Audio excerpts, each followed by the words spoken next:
actuelle, je suis un des plus âgés sur la place. J'y suis né, j'y suis encore.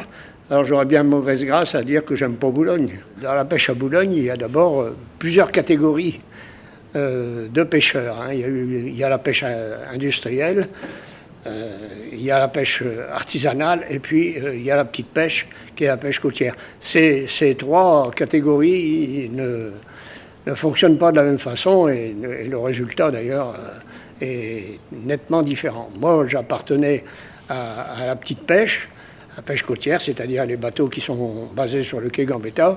Et là, moi, je crois que je viens encore de longer le quai. Et lorsqu'on regarde l'évolution des embarcations, l'évolution des stands de vente, etc., eh bien, moi, je pense que, par rapport à ce que j'ai connu, l'évolution va dans le bon sens.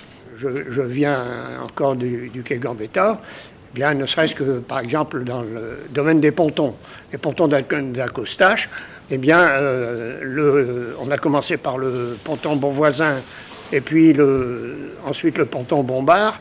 Il ne faut pas oublier qu'il n'y a pas encore si longtemps que ça, les bateaux accostaient directement à quai et n'avaient pas ces fameux pontons pour accoster leurs bateaux, ce qui les plongeait dans une... sans jeu de mots, ce qui les plongeait dans une difficulté absolument prononcée. En plus, si on prend le problème des stands de vente du quai Gambetta, il y a eu une évolution extraordinaire. On a commencé par des stands tout à fait rudimentaires.